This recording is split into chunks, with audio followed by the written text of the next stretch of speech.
Hello everyone, this is a call with Soma Arts, and I am a somatic therapist. If you would like to find out a little bit more about what a somatic therapist does, you can check the link down below this video. So what I would like to talk about today is the alien planet we live on. Because we do.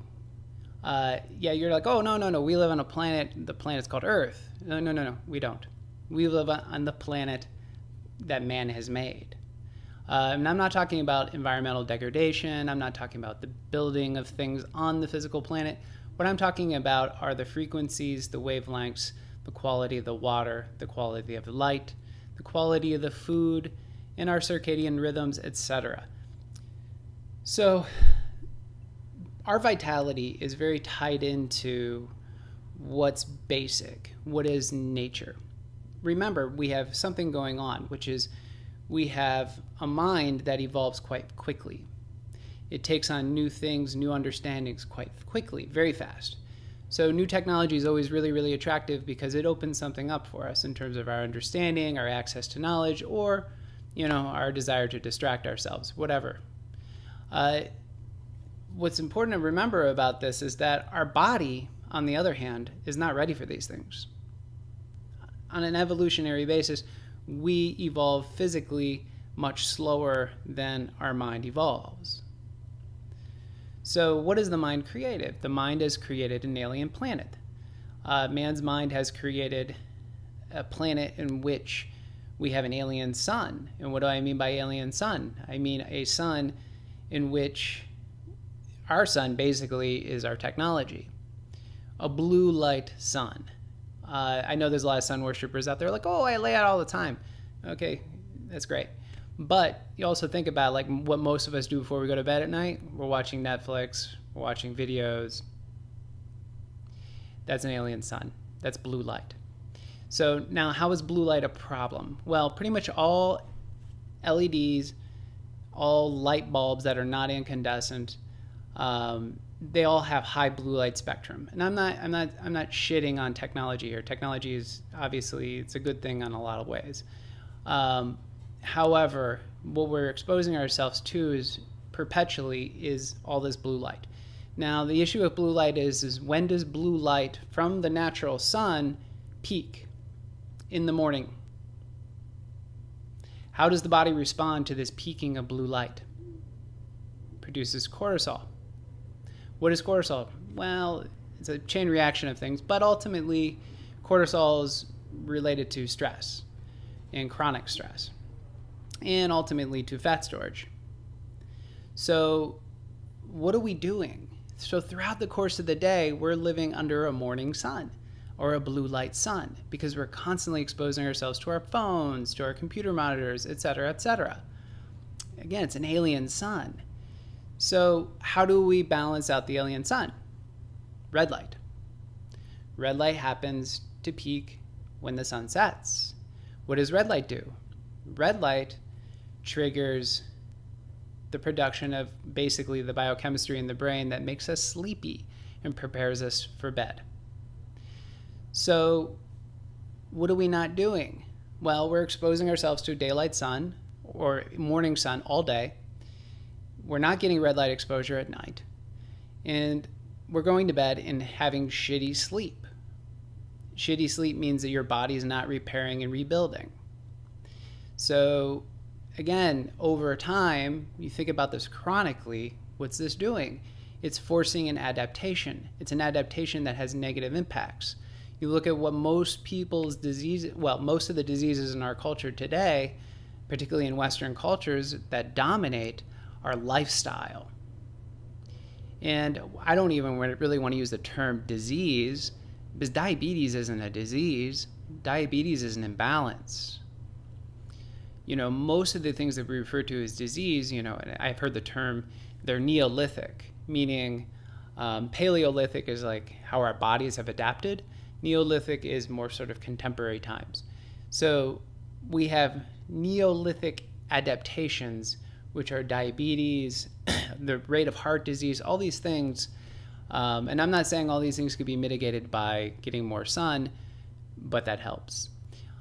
So that's just the light thing. So what I'm showing you here is that, wow, so we are living under this alien sun, but we have so this, our mind though is like, oh, what's wrong with that? Well, what's wrong with that is our body hasn't evolved at the same rate as our mind. They evolve at different rates. Our mind can pick up new information, new content quite quickly. Our bodies, it takes a long time for the body to start to evolve. And adaptations do happen after short generations, etc. And who knows, maybe 100 years from now, 50 years from now, 10 years from now, I don't know, maybe we'll take on adaptations that handle more blue light. However, I don't think so. So that's just one of the things that's going on. So another thing that's going on is we look at this other factor, which is part of nature, again, which we are. That is a physical planet. We live on a planet. That's significant. And on the surface of the planet are free electrons. You're like, so what? How is that important? Well, if you understand antioxidants in the body, you would understand that, and again, everyone goes crazy. Oh, I get all these antioxidants. I'm eating blueberries. Yay, you're eating blueberries. That's great. The greatest antioxidant of all is the physical planet itself. You don't have to bring in a berry from Brazil or from some other place, because that's marketing. Put your feet on the planet. Put your hands on the planet. Take on the free electrons. That's an antioxidant. That's powerful. And what do? Again, we live on an alien planet. We put rubber on the bottom of our feet. We're insulated. Rubber insulates. It prevents us from getting those negative electrons. So put your feet on the planet. Reconnect to nature. So now look at water. Well, water, we are mostly water. Water is like pervasive in the universe. Water is everywhere.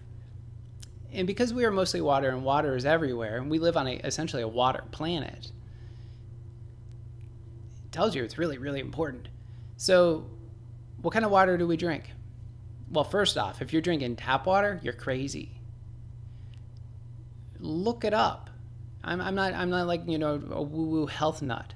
I'm just saying, look up what's in water. Look up at what comes out of your tap. The fluoride, the arsenic, all the pharmaceuticals, tons and tons of different compounds. Chlorine, bromine, etc., etc., etc. Do these things exist in nature in those proportions? No, they don't. If you read the fluoride alone, if you read the back of your toothpaste tube, it tells you to call poison control if you swallow your toothpaste. But yet you're drinking that water? Again, that's alien water. That is not, it's not water we've adapted to drink.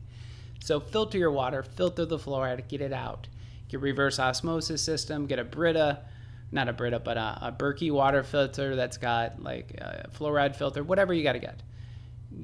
Good, clean water. And there's more to this story about water, which I may do a video in the future about. So we've covered the sun, the earth, water. What's left? Food. So how have we evolved to eat? Well, let's see here. Well, early, way back in our evolution, we evolved close to the equator. At least if we are to believe the stories. So we evolved close to the equator, which means that along the equatorial regions, you have all year round seasonal carbohydrates available. You can consume those carbs because you're getting enough sunlight and you're getting enough other things into your system which help you deal with the carbohydrates. And I won't go into details. There's a lot of science behind seasonal rhythms and cycles and things like that in the carbohydrate consumption. But what I will say is that most of us who are adapted to living in colder climates, and again, we do have these adaptations. You look at skin color indicates that there are adaptations. Darker complected, usually closer to the equator, etc., etc. So we do have definite adaptations. So one of the adaptations that happens in colder climates is that we don't have as many carbohydrates available during the winter in nature. In mankind, we have grocery stores. You go into the grocery store and you got carbs all year round. And we love carbohydrates. You know, people do. I love them. I can't eat them. They're not good for me. So I try to eat most of my carbs during the summertime. Wintertime, very little carbohydrates. Now, what that basically reflects is a seasonal cycle, a natural rhythm. So again, to harmonize with nature would be to harmonize with the environment. And this is very much like what they would call like an epigenetic, epigenetic sort of idea, which is it's the environment that ultimately is dictating, I guess, our well-being and our vitality. So if we are harmonized with our environments, which is it's really, really, really, really cold outside and carbohydrates are not available, then what should we be eating? Not carbohydrates. I don't want to get into the ethical stuff or any arguments about whether somebody should be vegetarian or not, but there are arguments to be made. So the thing that I'm getting at here is that so now we have alien food, alien sun, alien food, alien planet, alien water. Finally, we have all this sort of extraneous thing, or extraneous isn't the correct term perhaps, but all the sort of other aspects of our environment. So we talk about frequencies, wavelengths. We have electromagnetic fields, we have light wavelengths, we have all these different things that we're being beamed with, Wi-Fi, et cetera, et cetera. And again, people are like, oh, that's not doing anything. I don't feel anything. A lot of us do feel something. So if a lot of us are sensitive and do feel Wi-Fi signals, do feel something, are they kooks? Are we kooks? Mm-mm. The science is out there. Look it up. Do the research. I'm not going to go into it again in this video, perhaps in a future video, but if you look it up, what are all these frequencies doing to our body? Particularly in cities, it heats us up. If it's heating us up, it's chronically dehydrating us. And chronic dehydration, anyway, is a cascade of shit. There's a lot of problems that rise up from chronic dehydration. So, again, that's just another factor that points to the fact that we're living on an alien planet. So what I've done is I've created programming. And I've created this program in which I guide my clients through a very long-term progression in which they're able to start to augment certain aspects of this alien planet in order to reconnect with the actual planet Earth. And this progression, again, it's meant to be done over time, but again, we deal with the light issue, we deal with the food issue, we deal with the water issue. We're going to be dealing with all those issues, as well as some of the other issues which have to do with the mind and meditation, yoga, things like that. Because another part of this alien existence that we currently live is how we move or the lack of movement. So with all that said, hopefully you're intrigued, as well as hopefully it sparked a little bit of curiosity that you might do a little bit of research on your own in order to discover the importance of the basics. So with all that said, thank you much. Hope all is well.